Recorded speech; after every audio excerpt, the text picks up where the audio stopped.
విశాఖ నగరంలో ఎడతెరిపి లేకుండా వర్షం కురుస్తోంది. రోడ్లు, చెరువులను తలపిస్తున్నాయి. సాగర తీరంలో వాన ప్రభావాన్ని మా ప్రతినిధి ఆదిత్య పవన్ ప్రత్యక్ష ప్రసారం ద్వారా అందిస్తారు.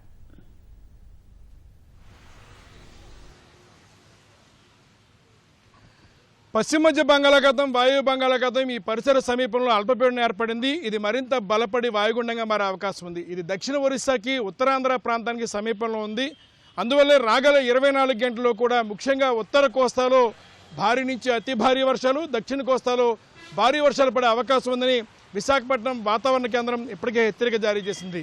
ప్రధానంగా విశాఖపట్నం, అనకాపల్లి, డాక్టర్ బిఆర్ అంబేద్కర్ కోనసీమ, పశ్చిమ గోదావరి, కాకినాడ ఈ 5 జిల్లాల్లో కూడా ఇప్పటికే రెడ్ అలర్ట్ ఇవ్వడం జరిగింది. ఈ ప్రాంతాల్లో భారీ నుంచి అతి భారీ వర్షాలు పడే అవకాశం ఉంది.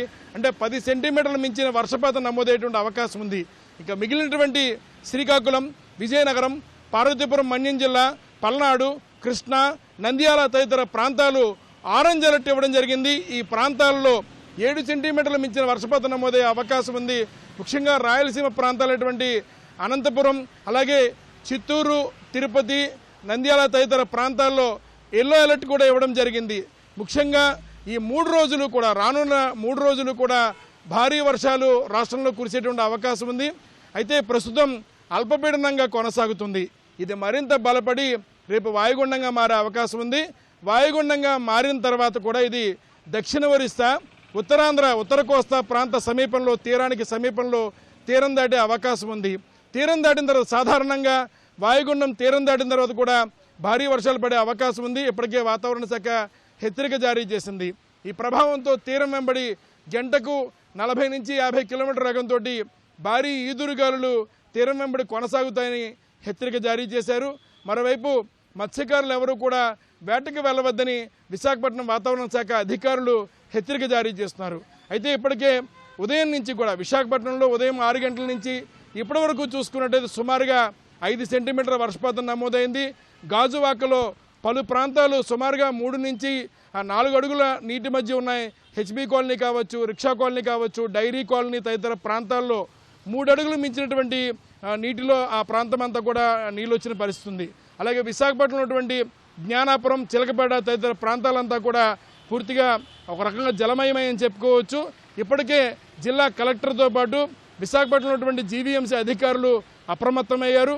ముఖ్యంగా దక్షిణ నియోజకవర్గ శాసనసభ్యుడు వంశీకృష్ణ శ్రీనివాస్ యాదవ్ స్వయంగా లోతట్టు ప్రాంతాలకు వెళ్లారు. అక్కడ ఉన్నటువంటి ఈ మురుగు కాలువల్లో ఉన్నటువంటి చెత్తనంతా కూడా తొలగించేటువంటి బుల్డోజర్తో తొలగించేటువంటి ప్రత్యక్షంగా చర్యలంతా కూడా పర్యవేక్షిస్తున్నారు. రాగల 48 గంటల పాటు కూడా ఈ వర్షాలు కొనసాగుతాయి కాబట్టి అధికారులు అప్రమత్తంగా ఉండాలన్నటువంటి ఆదేశాలు జారీ చేశారు.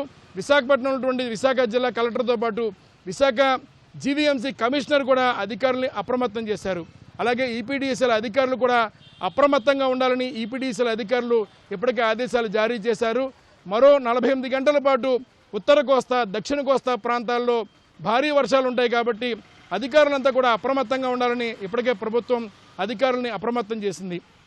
జిల్లా కలెక్టర్లకి విశాఖపట్నం వాతావరణ శాఖ దీనికి సంబంధించినటువంటి సమాచారాన్ని అంతా కూడా తెలియజేసింది. జిల్లా కలెక్టర్లంతా కూడా రెవెన్యూ అధికారులకి సమాచారాన్ని తెలియజేశారు.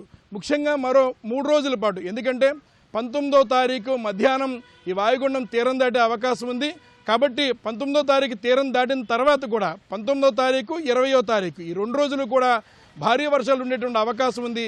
ఇప్పటికే చాలా చోట్ల, ముఖ్యంగా శ్రీకాకుళంలో 11 సెంటీమీటర్ల వర్షపాతం నమోదైంది.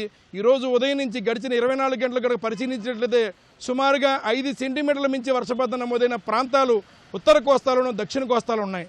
రాగల 48 గంటలు కూడా అప్రమత్తంగా ఉండాలని విశాఖపట్నం వాతావరణ శాఖ అధికారులు అప్రమత్తం చేస్తున్నారు. కెమెరా పర్సన్ సురేష్తో ఆదిత్య పవన్, విశాఖపట్నం.